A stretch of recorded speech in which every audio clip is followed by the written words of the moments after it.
తెలంగాణ జాగృతి పేరిట ఒక ధర్నా చేస్తున్నారు. ఈ ధర్నా అంతా కూడా ఒక బోటకం అని చెప్పేసి బయట నుంచి కొన్ని మాటలు వినిపిస్తున్నాం. కానీ కేసీఆర్కి నోటీసులు ఇచ్చినందుకే మేము ధర్నా చేస్తున్నాం మీరు అంటారు. ఎంతవరకు వీటిని ఎట్లా చూడొచ్చు అసలు? కేసీఆర్ 33 జిల్లాలు కట్టిన కేసీఆర్ మీద నోటీసులు ఇవ్వడం చాలా దారుణమైన కాంగ్రెస్ ప్రభుత్వం. ఇక్కడ ఉన్న విద్యార్థులు ఆడపిల్లలకి 2500 ఇస్తా అన్నాడు. ఏవి 2500 అని నేను సూటిగా రేవంత్ రెడ్డి గారిని అడుగుతున్నా. ఇక్కడ ధర్నా చేయడానికి కారణం నోటీసులు ఎందుకు ఇవ్వాలి? ఎందుకు రైతులకు నీళ్ళు ఇచ్చినందుకు నోటీస్ ఇవ్వాలా? ఆడ బతుకుతున్న చేపలకు నోటీసులు ఇవ్వాలా? అక్కడ ఉన్న పక్షులకు నోటీసులు ఇవ్వాలా? అక్కడ ఉన్న చెట్లకు నోటీసులు ఇవ్వాలా? ఇదేనా రేవంత్ రెడ్డి నేర్చుకునేది? అక్కడ ఉన్న మిస్ వరల్డ్ వాళ్ళని కోమటిరెడ్డి చేయబట్టుకుంటుంది కరెక్టేనా? మొత్తం ఒక ఆడపిల్లని మధ్యలో నుంచోబెట్టి చేయబట్టుకుంటుంది కరెక్టేనా అని నేను సూటిగా రేవంత్ రెడ్డి గారిని అడుగుతున్నా. ఇప్పుడు వరకు ఎందుకు చేస్తున్నాం మేము దీక్ష? ఎందుకు చేస్తున్నాము? ఇక్కడ తెలంగాణ రాష్ట్రంలో ఏం జరుగుతుందంటే ఇప్పుడు ఫ్రీ బస్ అని ఒకటి ఇవ్వడం జరిగింది. ఫ్రీ బస్సులు ఇవ్వడం జరిగింది. ఆడవాళ్ళు ఎంట్రికలు పట్టుకొని కొట్టుకోవడం జరిగింది. ఇన్ని రోజులు నీళ్ళు లేవు అని మేము బాధపడ్డాం. కేసీఆర్ నీళ్లు మంచిగా నిండుగా నీళ్లు తెచ్చిచ్చిండు. ఎందుకు అంత బాధ ఎందుకు రేవంత్ రెడ్డికి? ఏం చేయడు. 6 హామీలు ఇచ్చిండు. 6 హామీలో ఒక హామీ చేయడం. 420 హామీలు ఇచ్చిండు. ఏం చేసిండు ఒక హామీ? అట్లా మాట్లాడుతున్నారు. ఇప్పుడు ఆయన ఏమో ఫ్రీ బస్ ఇచ్చిన అంటాను, 500లకు సిలిండర్ ఇచ్చిలని చెప్తాడు. ఆ తర్వాత 500 బోనస్ ఇస్తున్నా అని చెప్తాను. రుణమాఫీ 27,000 కోట్లు చేసిన చెప్తారు కదా. ఇప్పుడు ఇక్కడున్న ఆడవాళ్ళనే అడగండి, ఇక్కడున్న ఆడబిడ్డలనే అడగండి. 2500 ఇచ్చినట్టు ఏడైనా తెలిస్తే ఇక్కడ నుండి నేను కవితక్కని తీసుకొని వెళ్ళిపోతా. ఇవన్నీ వద్దు. కుల్లా అక్క కూడా ఎందుకు చేస్తుంది?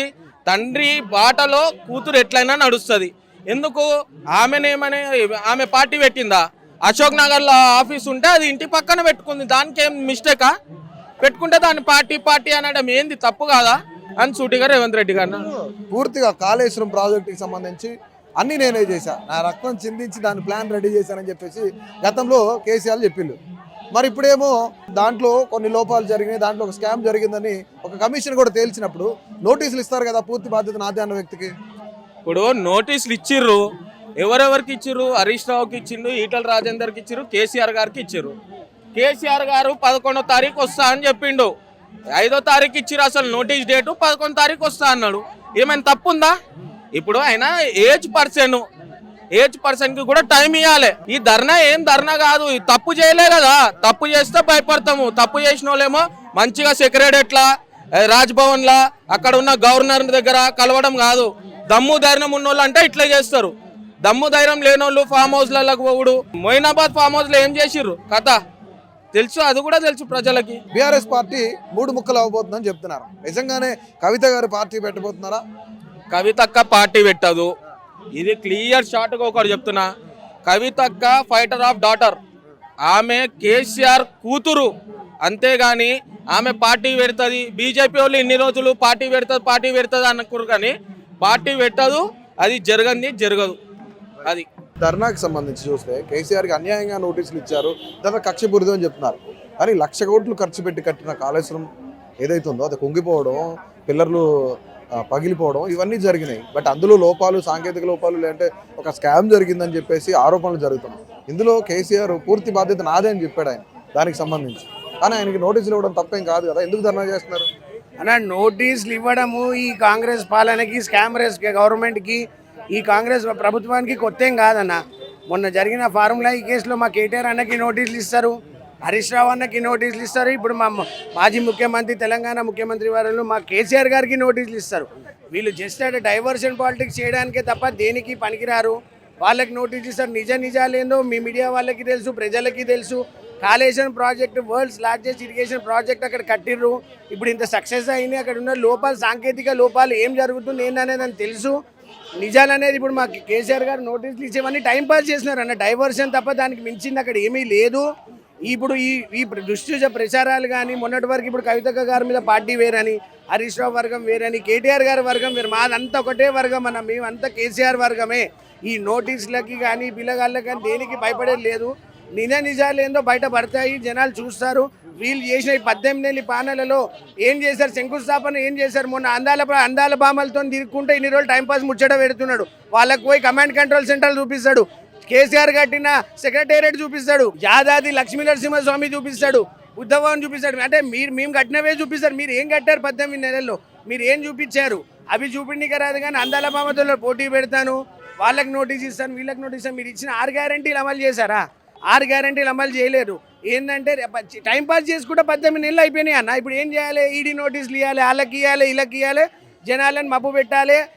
కవితక్క వేరు, కేటీఆర్ గారు వేరు, హరీష్ రావు గారు వేరు, కేసీఆర్ గారు నోటీసులు ఇవ్వాలి. 10 ఏళ్లలో పరిపాలన చేసిన గవర్నమెంట్ ఇప్పటిది ఎలక్షన్ వస్తే కేసీఆర్ గారు ప్రపంచంతో గెలుస్తారని చెప్తాను. ఇవన్నీ వేసి ముచ్చట్లన్న నోటీసులు ఇవ్వడం ఏందనేది.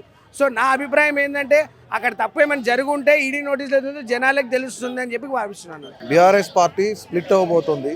అందుకే కేసీఆర్ ఇలాంటివన్నీ మ్యాజిక్లన్నీ చేసే కేసీఆర్కి తెలుసు కాబట్టి ఆయన ముందే చేస్తున్నారు.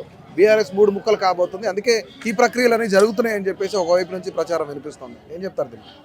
పాలకులు ప్రజాపాలన పేరుతోటి ప్రజల్ని మోసం చేసేటటువంటి పని కూడా పెట్టుకున్నారనేది అర్థమవుతుంది. ప్రజాపాలన అనేటటువంటి మాటని ఒట్టి మాటగానే పెట్టి పాలన స్తంభింపజేసేటటువంటి పద్ధతి చేసి కేసీఆర్ కుటుంబం మీద అక్కసు పోసుకునే పనిలో మాత్రమే ఉన్నారు.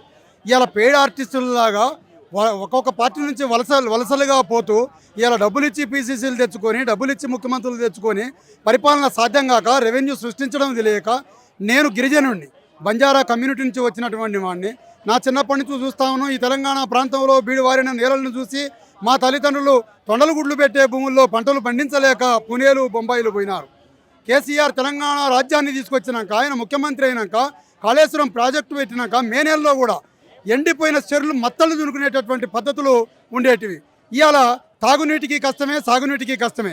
ఈ కష్టాలు కోర్చుకొని ఇవాళ ప్రజలు కేసీఆర్ 1 కోటి ఎకరాల రతనాల మాగాణిని చేసేటటువంటి విధంగా సాగు నీరులు అందించడానికి కాళేశ్వరం ప్రాజెక్టుని కడితే, ఆ ప్రాజెక్టులో ఒక పిల్లరు ఒరిగిందని చెప్పనేటటువంటి దానితోని ఇవాళ మొత్తాన్ని కేసీఆర్కి అప్రతిష్ట పాలు తీసుకొచ్చేటటువంటి పని చేయడమే తప్ప కేసీఆర్ అపర భగీరథుడు, కేసీఆర్ కారణజన్ముడు, కేసీఆర్ ఈ తెలంగాణ రాజ్యాన్ని సాధించినటువంటి స్వాప్నికుడు, కేసీఆర్ ప్రజారంజక పాలన అందించినటువంటి వాడు.